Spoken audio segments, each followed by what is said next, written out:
abota kallon shafi na, barkanku da sake kasancewa da ni Yasmin Harka a cikin wani sabon bidiyo nawa. Yan uwana mata ma abota kallon shafi na samu sakon wata baiwar Allah ne a cikin email dina, take ce min wai dan Allah Yasmin, ni ba ni da aure, ban taba aure ba, kuma ina fama da matsananciyar sha'awa. Shin zan iya bin hanyoyi da na san zan iya bi domin in gamsar da kaina? Misali, zan iya yi ma kaina fingari, ko kuma zan iya abubuwa dai da na tabbatar da za su gamsar da ni yayin da sha'awa ta taso mu. Sai nake ce mata dan Allah ta saurari bidiyon da zan saki a cikin satin da insha Allah zan jawo hankalinta kan abubuwan da ya kamace ta.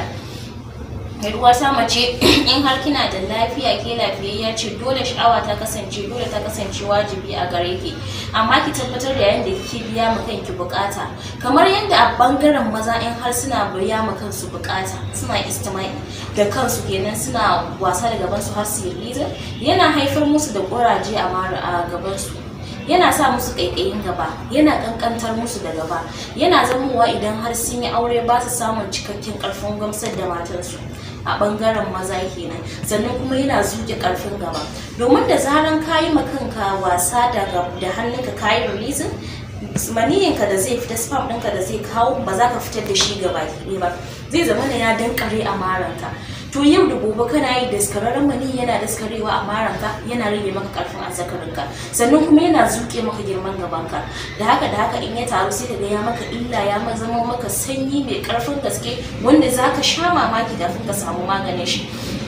Zai kuma matukar wahalar da kai yayin da kai aure kana bukatar ka gamsar da matanka. A bangaren mu mata, yana kawo miki budewar gaba, tunda dole zaki sa hannunki ki makan ki fingare. In har ke budurwa ce, gaban ki zai bude, ba zaki taba amsa sunan ki budurwa ba. In har kina sa ma hannunki yau da gobe, kina zara hannunki kina yin makan ki fingare, haka yana bude miki gaba.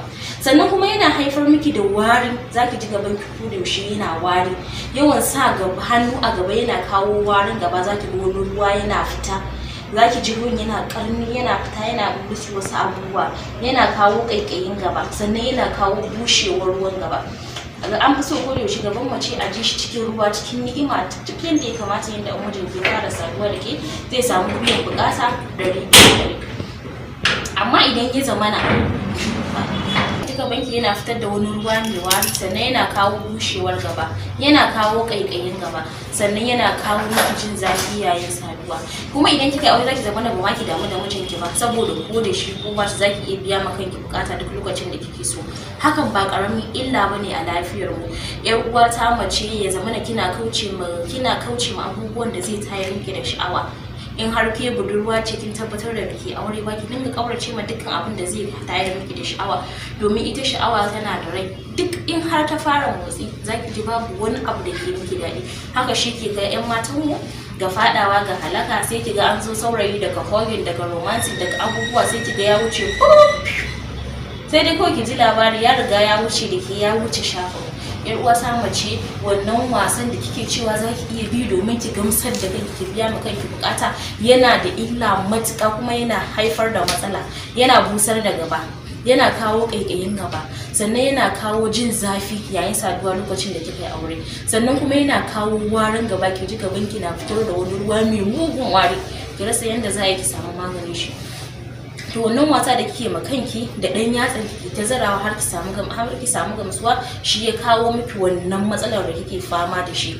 Yan uwana mata, kar ku manta ku ci gaba da bibiyar YouTube channel dina na Yasmin Harka, ku danna subscribe, kana ku danna ƙararrawar sanarwa, ta inda da na sa bidiyoyi na za su riske ku.